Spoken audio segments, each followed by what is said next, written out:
Hello, everyone, and welcome back to the next session of the HiTOPS 2022 Trans Youth Forum. My name is Reese. I use he, him pronouns. Just a heads up, the HiTOP staff is here behind the scenes and will be helping to moderate the chat today. This is where you can ask questions and share comments. So chat us your questions.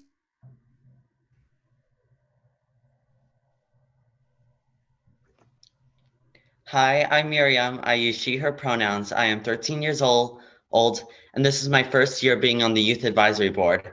I have the honor of introducing an amazing person who has been making waves in the entertainment industry and who has stolen the hearts of many movie enthusiasts through his unique acting skills, Isaiah Stannard. Hello, hi. Hi. Isaiah, thank you so much. We are really excited to learn more about you. But before we start, here at HiTOPS, we always start each group with an icebreaker question. So if you would play along with us, if you could learn any skill instantly, what would it be? Probably language, just because I really like learning different languages, but it would be really nice to not do any of the work. So I would say maybe French, because it's very useful in a lot of places. Yeah. French is a good language. For those of you who don't know, Isaiah is on the hit TV show called Good Girls. It airs on NBC and Netflix. So, when did you get into acting? What prompted you? Well, when I was really little, I would go along with my mom to her voiceovers because she's an actor as well. And eventually they just asked me if like I wanted to do a voiceover for like a kid. It was like dubbing for a film in like another country. And I did, and I really liked it. And then I started doing like school plays and musicals, and it was really fun. So then, it just happened.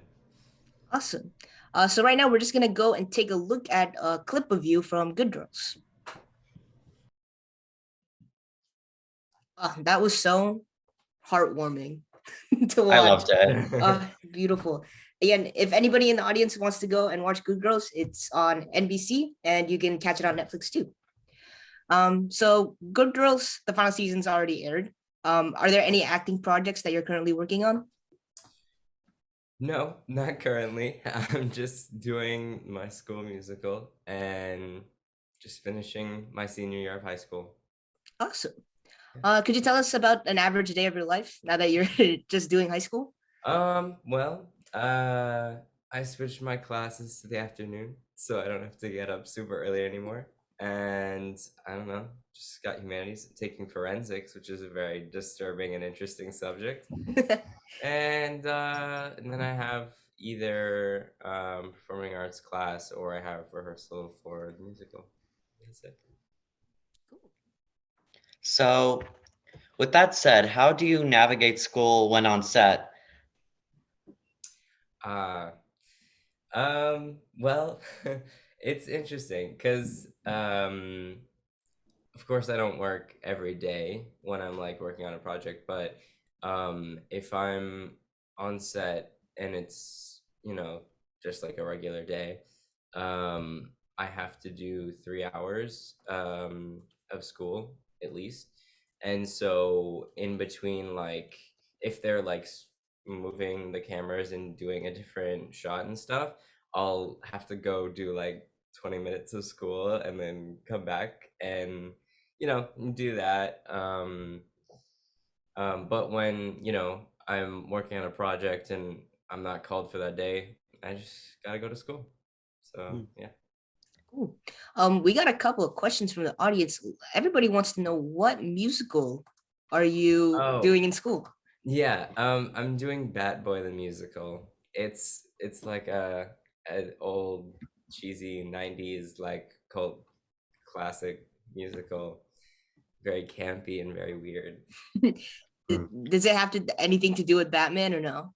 No, not at all. He's just like a boy who is also a bat, and everyone hates him for that. Oh, so like That's it's the like whole thing. Mothman. Yeah, it's like Oh, that. Yeah. So we're gonna keep on the theme of education. What advice do you have for family and friends of trans and gender non-conforming individuals who are afraid to say the wrong thing in terms of pronouns or gender? With pronouns, I feel like it's just like you like ask the person what their pronouns are, or maybe if they're still figuring out their pronouns, you just check in and make sure, you know, whatever you're saying is what's comfortable for them. And if you make a mistake, just like correct yourself and then move on. Like it doesn't have to be a big deal. You just kind of like, you're like, oh, sorry. Because it happens in normal conversation sometimes, and it just feels a lot better if it's not a big deal. Yeah. So we do know that you have quite a supportive family. A lot of parents may feel that if they can't be a perfect ally to their child all the time, that they're failing. What advice would you give to nervous parents about how to be supportive? Well, no parents are perfect. I'm very lucky to have very supportive parents, but like there are things that they didn't really understand at first, which is totally okay. And I think what can be really helpful for parents who like want to learn how to support their child the best way is to like do your own learning without them, as to like not, stress them out or anything, and just like talk to somebody, maybe someone who also has a queer kid, and talk to them about it. And sometimes there's groups for parents of queer kids, and they just talk to each other, and it like it's really great because like they all kind of have similar experiences, but just talking about it makes things a lot easier. And just talking to maybe the therapist, or um, anyone who's really knowledgeable about if they're trans, like trans things, and then just, you know, talking about it. And that seems to help a lot of parents. Yeah, that's really good advice. I'll definitely be taking that. But getting a bit personal, when did you know you were transgender, and how did you tell your parents? I think I think I knew actually, because well, of course there are like things throughout my childhood that were like very trans things that happened, but I kind of found out like because I was going to this school that's a performing arts school, and all of a sudden everyone was like super accepting, and there were a lot of queer kids there and stuff. And I was like, I kind of didn't know what to do, and so I kind of started like learning more about gender identity and stuff, and like going on the internet and just hearing people talk about like all different things. And then I was like, once I had the language for that, I was like, oh, that's me, that makes a lot of sense now. And I don't particularly remember telling my mom, but we had been having a lot of conversations kind of about gender leading up to that time, so she kind of knew that I was questioning things. And I don't remember, but I think I just texted her and said, "Hey, can you use this name for me and these pronouns?" She was like, "Okay." And with my dad, I just talked to him about it like a month or two after that. And yeah, that was it. Have you ever felt the pressure of having to conform to the repressive ideas of gender norms? Yes. I when I there's a like when I knew I was trans, I was also kind of dealing with having a male identity, and Mhm. there's like a lot of things like that. And especially before I came out as trans, I knew that I wasn't a girl, but the only way that I felt like I could prove that was by like being like a boy, or whatever I thought that was when I was little. And so I kind of felt like I had to do all these things. And then I came out and was like, okay, like this is who I am, and nothing's really going to change that. So I started to feel more okay with like doing things that I wanted to do, like paint my nails, which is a mess. They look horrible right now. But just like, just like kind of playing with that, cuz I no longer felt like I had to prove anything, and I just kind of was like more okay with being feminine, and like starting to think of like, oh, like whatever I thought being a man was, I don't have to do that. Yeah, that really makes sense. I feel like for me and like the other like trans people that like I hang out with, like when we first come out, we feel the need to like overcompensate in order to like feel valid. Yeah, But it's like then you lose yourself I in wore that way. way too much camouflage. It was really bad. Oh, oh. It was a dark time, and then I just like kind of like moved on from that. Well, I'm glad that you moved on from wearing camouflage. Yeah, Yeah. I How do think you feel everyone about? is. Oh, sorry. So getting a bit more into the real world, how do you feel about the sports bill being passed? Unfortunately, 11 states so far uh, have laws banning trans youth in sports. Yeah, that is a really big issue, and I'm not particularly a sporty person, but I did play baseball for like a spring or something, and I was really nervous like maybe they're not going to be cool with it. But I think there's all this like debate and making it political about like if it's fair for trans women to be on women's teams and stuff like that. But I think at the very core of it, it's just like there should be a place for trans people to play sports if they want to, especially trans youth. Like no matter what that team is, if it's co-ed or whatever. But it's just really sad to see these kids not be able to play because of these bills, and it's yeah, it really sucks. I have been doing like a lot of reading up on it, and in in one like article I read that it was like in Utah specifically, like they're like trying to ban like trans youth from like participating on like the sports team that they feel most comfortable in. Um, and through like a lot of just like data searching and like looking like who is like what trans kid in Utah is like trying to play sports, it's like one kid. And here they Yeah, are like trying to like police like the life of like one person with like an yeah, overarching law. Yeah. Yeah. Yeah. So I guess kind of related, the theme of this forum, of our forum this year, is we will not be erased. We feel it's very fitting, as we mentioned in this last question. So these sports bans are now moving into gender affirming healthcare bans. Can you speak on how important gender affirming medical care is from your experience? yeah, that's like these kinds of bills, but getting to like more of like a health thing, and it's not okay to not give people health care. I know that sounds crazy, but like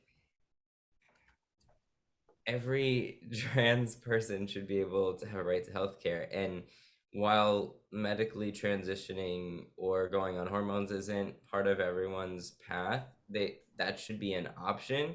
Because I remember when I was younger, I was thinking like, oh, I might have to wait till I'm like 18 to be on hormones, and that was like so upsetting and crazy.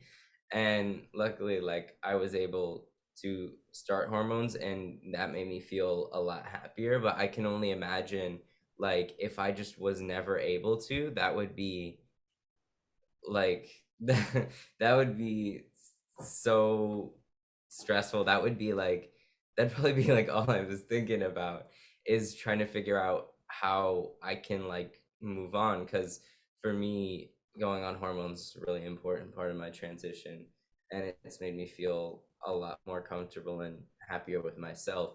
And to think that some people can't have that because of some old white dude who decided to pass a bill is just really sad. It's really upsetting. Yeah, Yeah. I I would have had access to hormones as when I was younger, but I only started hormones maybe like 2 months ago. Mhm. Um, and in thinking back, like and then like looking in the news, I'm like, there's like kids out there who like really like need to like Yeah. for them like it's a very important part of their transition, like for their mental health, like Mhm. they really need to you know either go on hormones, take puberty blockers, things like that. Mhm. So it is very like unfortunate and very unfair, I would say Absolutely. too. Yeah. Yeah. I feel quite lucky that me, myself, and other people in like New York and New Jersey have access to like gender affirming care and stuff. But with the kids in the states with the oppressive laws, what advice do you have to give them? I mean, I don't want to say to move out of that state because you have like that's where you live. But if if you really want to go on hormones or something, or even besides hormones, just having a doctor that you trust and feel comfortable with is so important. And I feel like that is like at the top of my list, at least for things that I feel like I need. And I mean, it is possible, like just because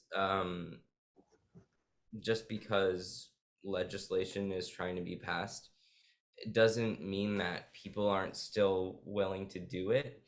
And I remember when I was filming in Atlanta, it wasn't easy to find someone who would give me my hormone blockers. Like no one would do it. And we just like knew we had a friend who knew a doctor who would do it, and she kind of just like did like yeah this, and so it is possible, but with the laws it's a lot more difficult. And if it's dependent on your physical and mental well-being, you know, fight fight the powers, or maybe just move somewhere else, move to the next state over. I don't know what to say. I think some like overarching advice too would be like if you're a kid or if you're like someone who like knows a kid in like some of these states, if you have like the power to like influence like an election or influence like legislature that's going through, reach out to like any like queer LGBTQ supporting organizations like HiTOPS. Um, see like what kind of help can you get and what kind of help like what can you start. Absolutely. Yeah, yeah. I feel like these companies like High Tops, it makes a lot of people feel sort of welcoming and uh, welcoming to be in the space that they're in, even with the states that have those oppressive laws. But going back to your acting career, and correct me if I'm wrong, but Go Girls is your first major acting role to date, having previous smaller roles in the films Brad Status, Party Dress, and Star Stuff. You also voiced several characters in cartoons and dubbed foreign films and TV shows. How do you feel when you first got casted in Good Girls? I was really excited, obviously. Is It's a really big deal. It was for me because like you said, I had kind of done a couple things, but it was very different from being a series regular on a television show. And it was really exciting. Of course, I didn't really know what it was going to be like either. And it was just so fun to like really get to have this job and not just do it sometimes, but you know, go somewhere and live there and just be there to do this job. And it was so special and fun to do. And I was little. I was like 12, 13. So yeah, it was very exciting.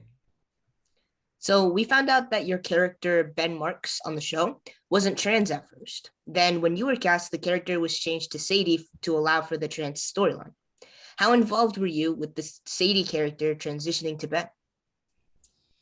Um, well, because what happened was I had auditioned, and then we filmed the pilot, and like somewhere in between there, I like realized I was trans. And so once we started filming, I wanted to make sure that like everyone knew that I went by he him pronouns and I went by Isaiah and stuff, and that everything was good. And I was lucky because the writers were like, "Oh, like this kid is trans, and maybe we could just kind of change the character." They were really nice about being flexible to kind of have the character change with me a little bit, and they asked, like, they really didn't want to make me uncomfortable and make the character trans and have all of that stuff going on.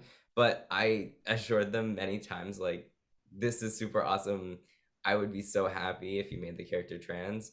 And so, we talked about it a bit, and they decided to do that, and they were really good about it. They were really, like, I felt like the script was very genuine and not like too dramatic, and it was really nice and refreshing, and I didn't feel like I had to do all that much. I did go into the writers room maybe once or twice and talk to them, and they asked me some questions about just like being a trans teenager and stuff, and yeah, it was really great. They were really open about it, and it was really cool.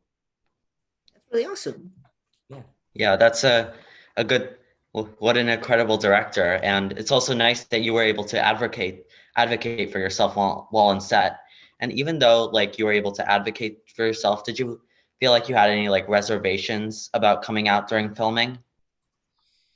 No, because I really I really wanted to make sure that it wasn't gonna be a problem, because um it was like, because I kind of knew I was trans like right before it happened, so I wanted to make sure that when I'm there and I'm like meeting, hundreds of people in the cast and crew, like I want to make sure that we just start on the right page. So I did that, and May was really sweet and supportive and would make sure that everyone was being, polite about it, and it was really great.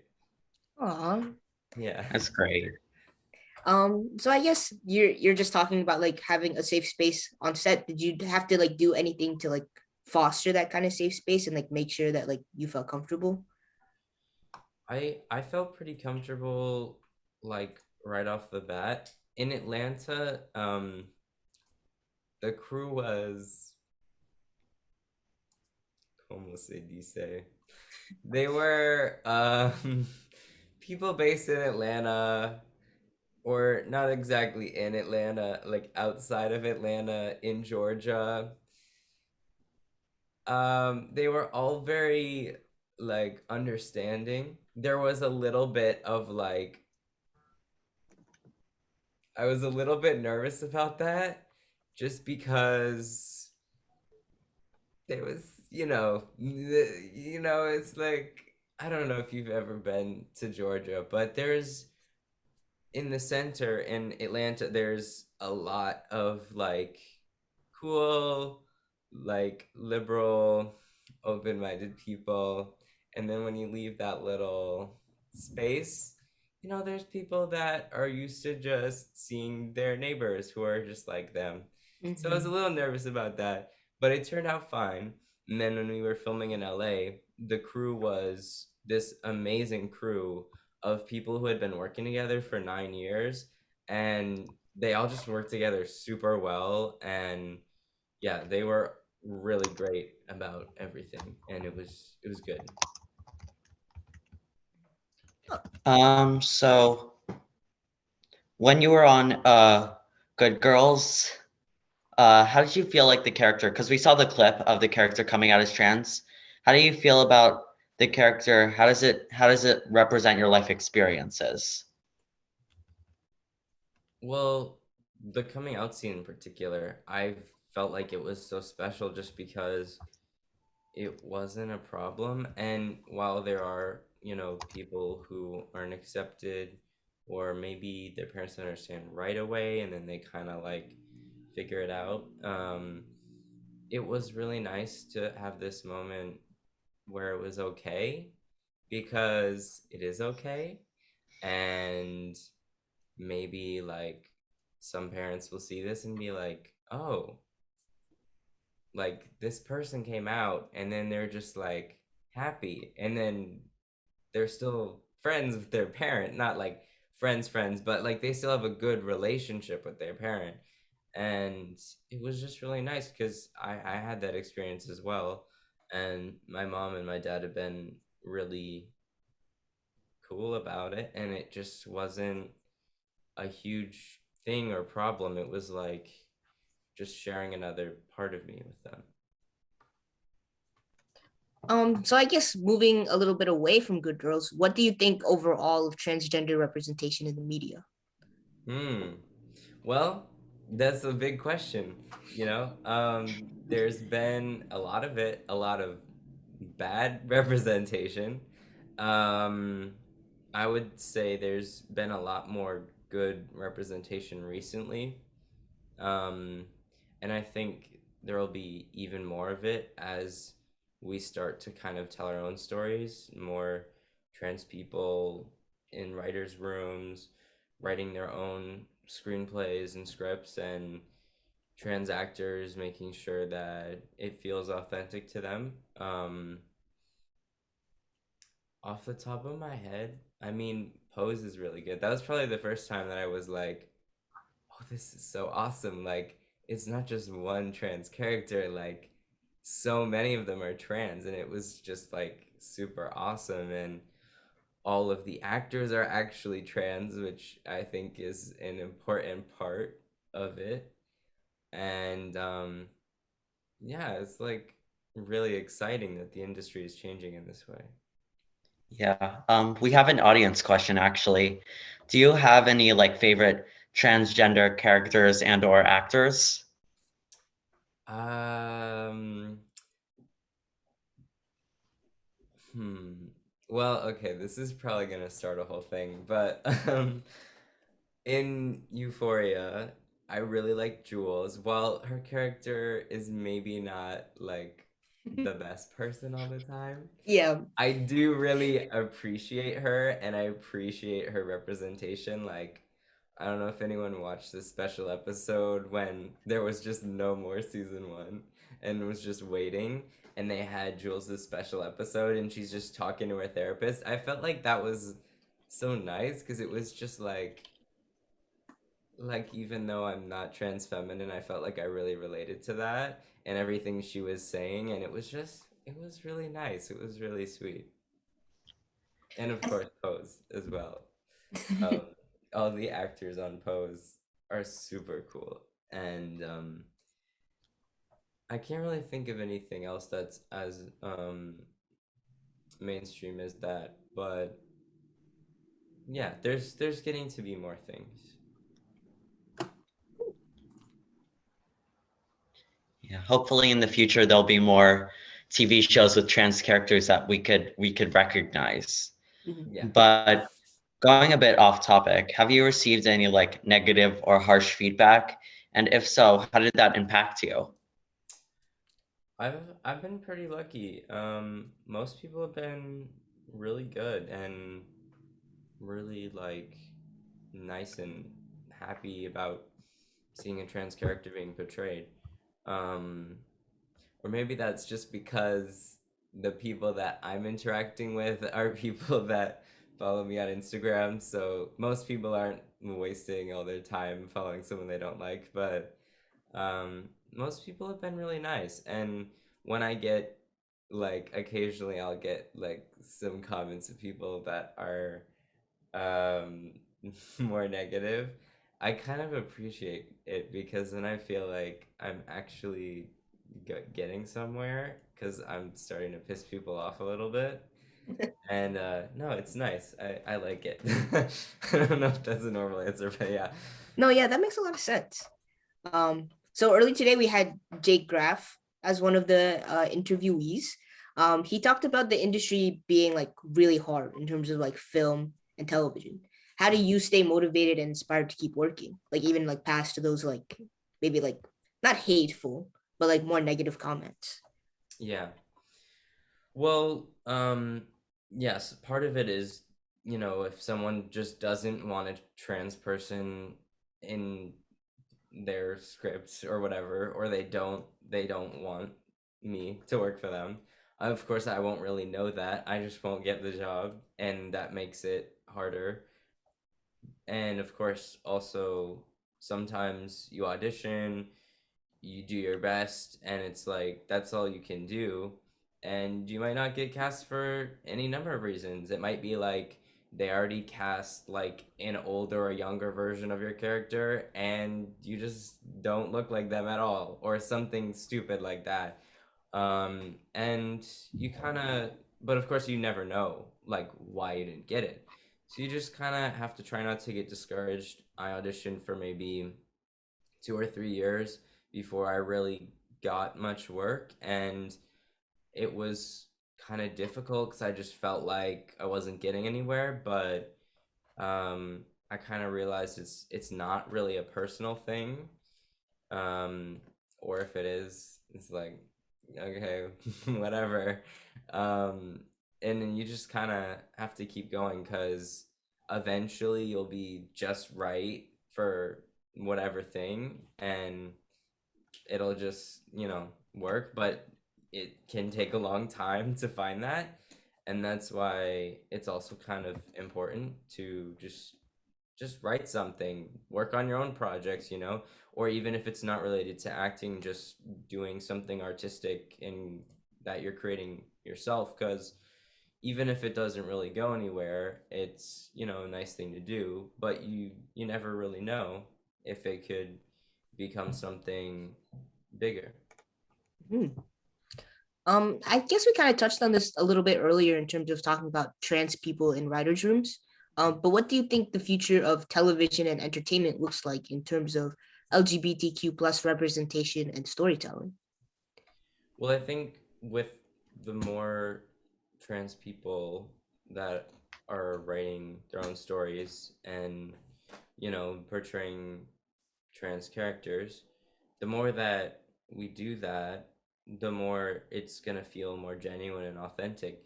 And I think over time it'll just kind of happen that way because wait, what was the question? What do you think the Sorry, future my of like mind the is going. storytelling looks like for like generally like queer people? Yeah.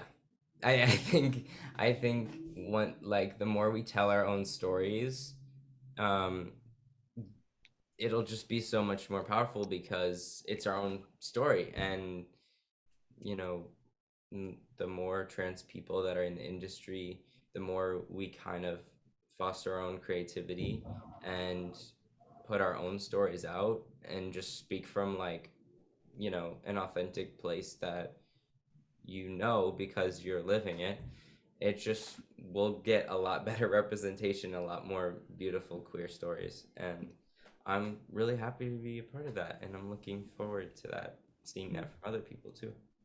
Yeah, I'm really hopeful for stories where like gender dysphoria isn't the main conflict in a Yeah. transgender person. Like that's so Yeah. tiring. They're sitting there going, oh no, this is horrible. It's like, yeah. Yeah, I I think want to that's why Good Girls was so refreshing. Like it was like thank you. this character is just this character, and that's all. Yeah. And even in like Euphoria, I Mhm. think I don't know. I don't really watch the show, but I get the idea of like Yeah. It's you know. like it is part of, it might be part of a trans person's life, but it's not, it doesn't have to be a huge part. It could be, or it could not be.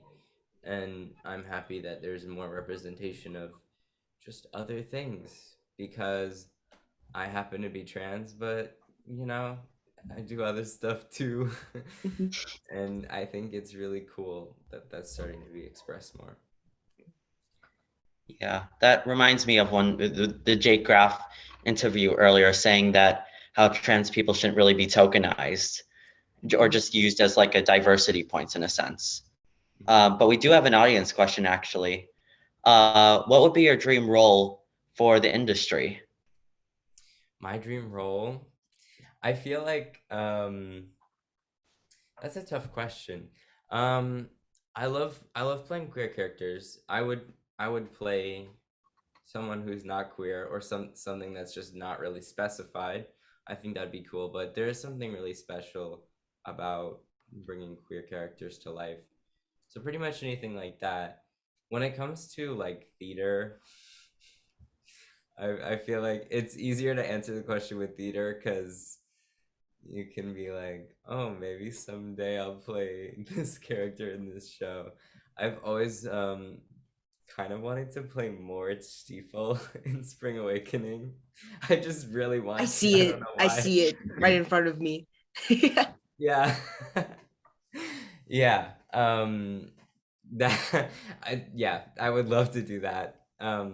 When it comes to film things though, just whatever comes my way, as long as it feels like a good story to tell. Awesome. So we have an audience question coming in. We're wondering how old are you, and they're wondering what are you gonna do after high school. That is a good question. I'm 17. Um, I don't really know.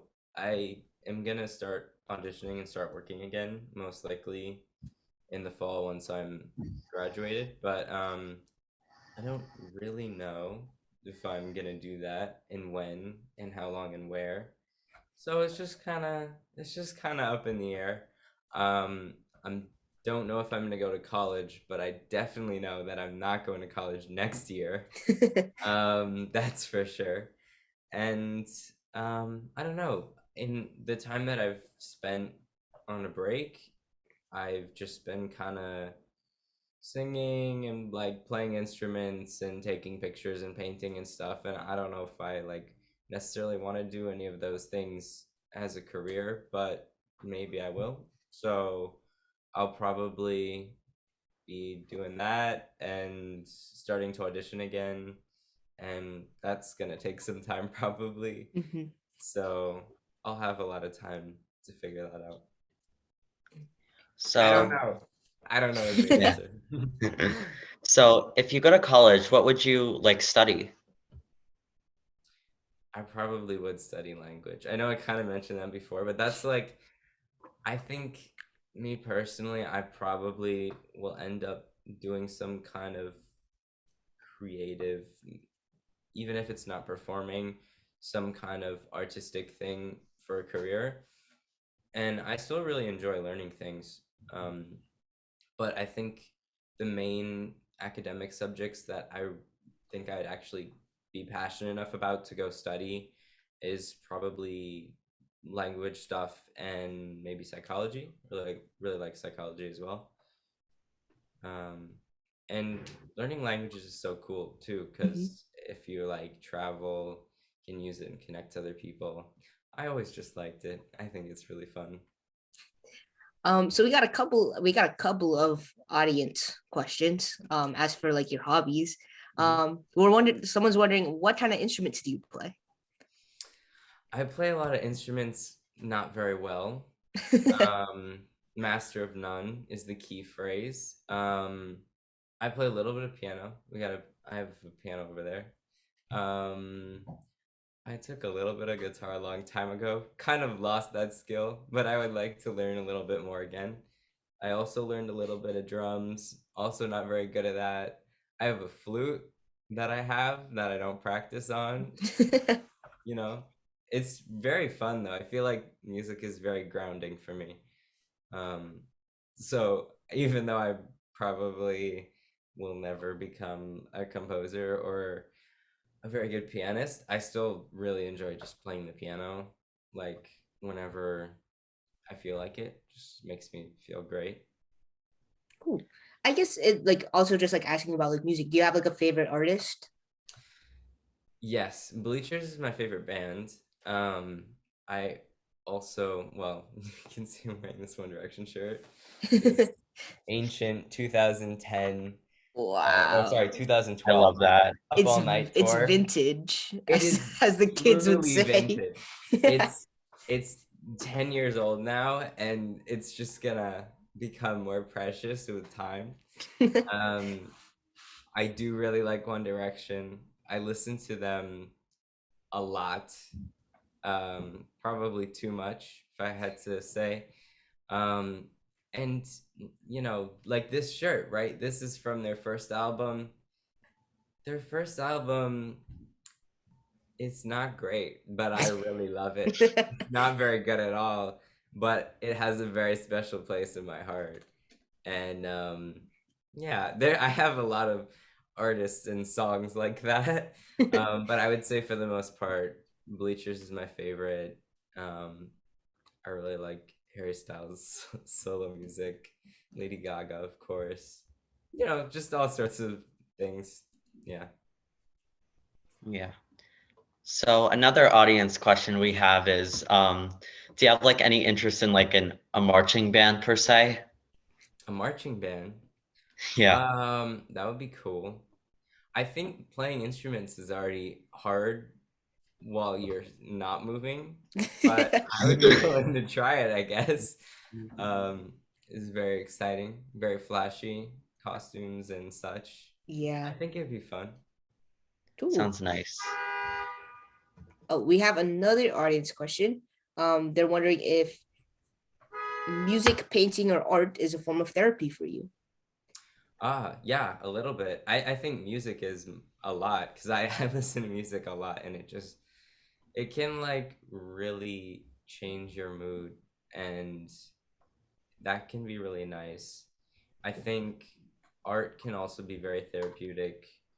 Um, Especially like there have been times when I was kind of in a rougher place mentally when I was painting more and yeah, it just would make me feel a lot better. It was very cathartic to just do that. Um, and I really appreciate it because you just have, you know, some time to yourself to just think and create something. And I really like it. Yeah. Um, so we do follow you on Instagram, and we want to know more about your really adorable puppy. Yes, where'd he go?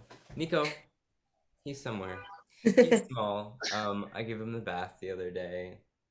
He kept Aw. jumping out, so I had to like pick him up while he was all like wet and soapy. He's a small baby boy. I have no idea where he went, but he's somewhere. He has this old bunny toy that's so decrepit, but I feel bad. I don't want to get rid of it because whenever I like move it away so he'll stop like ripping it to shreds, he'll like look around for it and I feel so bad. So I don't think I can get rid of it at this point, but he's Aw. very sweet. He's a very sweet dog. He's Aw. like the best thing. He's like my favorite thing in my life. He's Aw. amazing. That's sweet. Yeah. So we got So, another audience question. They're wondering, where do you live? Are you bi-coastal? I live in New York City. I'm in New York City right now. Um, I was kind of bi-coastal when I was working on the show because we were living in LA for like 6 months at a time, but we still kept our apartment here in New York. Right now, I'm just living in New York, but you know, if if I get a project somewhere else, that's kind of where I'm gonna go. And I still love New York. I'm not ready to leave New York, so I think as long as I get a job outside of New York, I will be kind of like coastal-ish. Yeah. so, so about like your puppy and Instagram, where can we find you to follow you? My Instagram is just my name, Isaiah Uh, Stannard, as spelled on my Zoom name tag thing. It's just that. Um, I'm not really on Twitter, which is maybe a good thing. So pretty much just there. I don't post a whole lot, but I like going live sometimes, and then y'all can ask me more questions. So yeah. all right. So you have said that Harry Styles is your queer hero. Can you elaborate on that? I just really appreciate the way that he expresses himself. Like his music, of course, is like I really love it, and I think it's really beautiful. But also just like being able to like dress like that and kind of play with all sorts of different kinds of clothing is super cool. And it seems so effortless to him, and he's not really ashamed about it. I just think that's super awesome. And I know I don't want to specifically comment on like his sexuality because Obviously, like, I don't know that for sure. And he doesn't really like label himself particularly. But I don't know. You've seen the Lights Up music video. He doesn't give me the straightest vibe. So I just kind of put him in this like question mark fluid category, and I really appreciate him for that. It's really Yeah. nice. Yeah, I really like him. Like especially like how he's like evolved since One Direction. Like it's been really like Absolutely. fun to I mean, I watch. keep referencing this stupid shirt, but look at him. He's He's wearing grown a lot. khakis.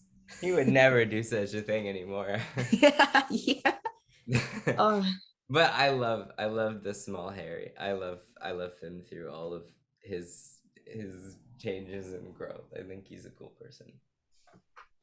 Yeah. so we got a couple of other audience questions here.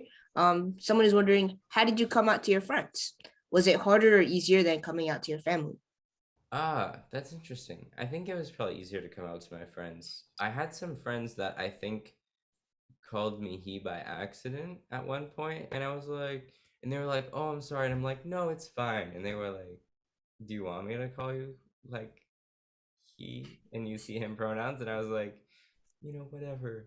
Which was code for yes, yes I do. And so I really liked that. That was kind of like the first time I tried that out, and that was before I kind of came out as trans too. And then I had some other friends that I was just like, "Hi, I would love it if you could call me this now and use these pronouns," and they were really cool about it. Um, yeah, and it was a little bit scary. I think maybe the first one or two friends I came out to was maybe a little nerve wracking, but after that it was a lot easier, and it also made me feel a lot better for when I wanted to come out to the rest of my family. I'd already kind of had a support of some friends who were cool about it, and that made me feel a lot better going forward. Yeah, I remember coming out. I came out when I was maybe like in like middle school Mhm. age, and this was like middle school, like New Jersey in 2015. So a lot of my friends like didn't know what it meant to be transgender. Like there Yeah, was like no like what like who's our reference, at the time. right. Um, but I think like I see now, like as I get older, like it's been like almost like 6 years now, at least 7 maybe. Mhm. But I look back and like I still go back to like my old like my hometown, and a lot of like kids are way more comfortable, at least than I was, about like being very like exploratory Mhm. in terms of gender, which I think is really cool. Yeah, it's awesome. And yeah, there were some friends of mine that like didn't really get it, not in like a hateful way, just like they didn't really know what it meant. And they were like, "Oh, so like you're gonna transition and be a woman." I was like, "No, not quite." Um it was it was interesting, but they were all like really open to just kind of trying to understand what it meant, and I'm really lucky that I had good friends. That Yeah. reminds me of like the funniest question that I've gotten, like in terms of like explaining that like I'm transitioning, is like which way.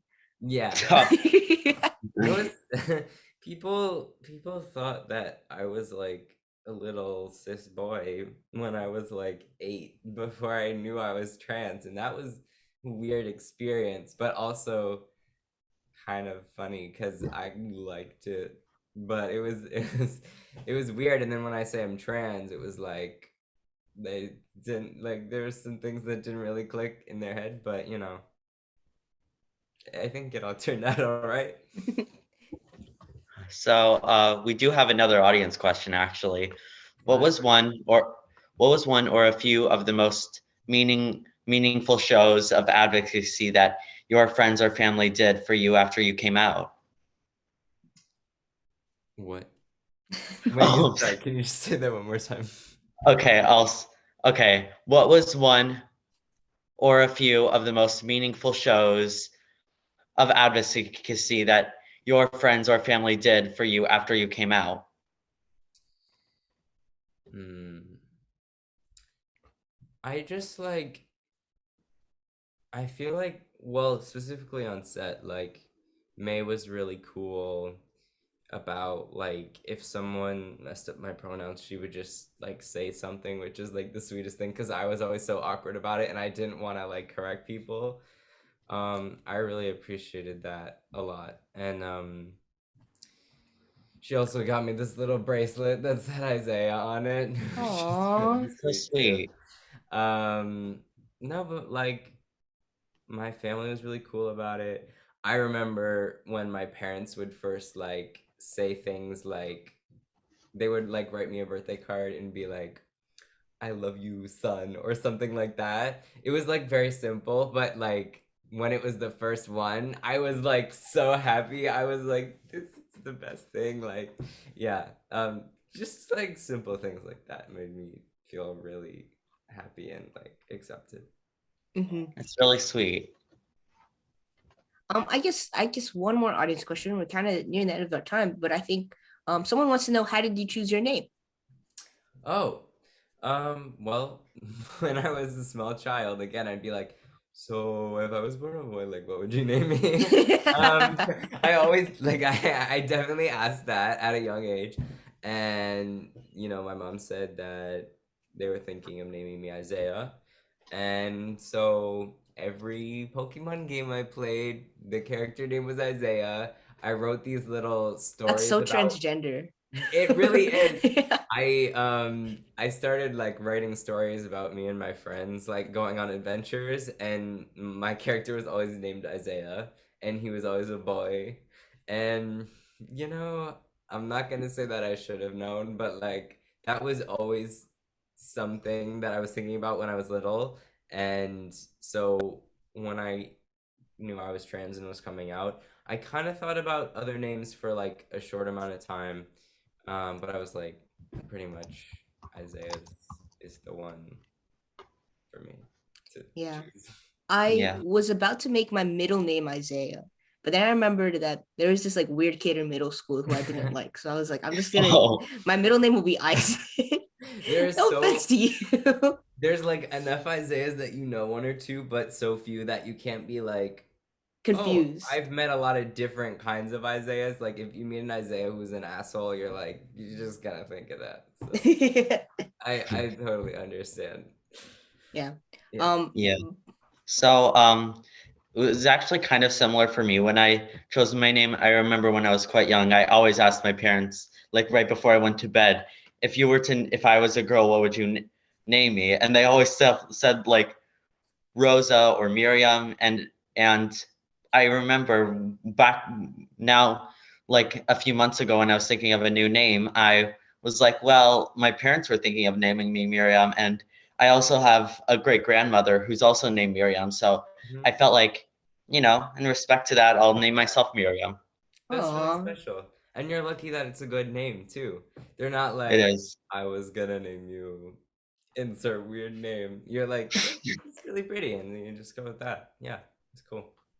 I remember when I asked my parents this question, I'm like the oldest of three, and my Mhm. parents were like, "Yeah, we really wanted to name one of our kids Olivia, but then when each of you were born, we looked at you and we were like, no, we're gonna choose a different name." So then Oliver was hanging around in my head for a bit as like a gender bent version of Olivia, but then I also met someone who wasn't a great Oliver, unfortunately. Yeah, That's amazing. I love that. yeah. Fun stories, I guess. Yeah. Yeah. All right. So I guess we're nearing the end of our time here. I noticed there's Yes. some other questions. Um, Um, yeah, I think we will start closing though. mhm. Um, if anybody has any more questions to ask Isaiah, again, you can reach out to him on Instagram. He's on Yeah. there. We just want to thank you so much, Isaiah, for joining us today. We really, really appreciate you taking the time to chat with us and to share about your life. Thank you so much for having me. I appreciate it. Of Yeah. course. Thank you everyone for tuning in from home, and to all of you who shared your questions with us, and a big shout out to our amazing sponsors. Youth Advisory Board members August and Elle will be back at 3:15 for a conversation with our last amazing speaker of the day, Brian Casado. You don't want to miss it. So don't go away. Bye, everybody. Bye. Bye. Bye.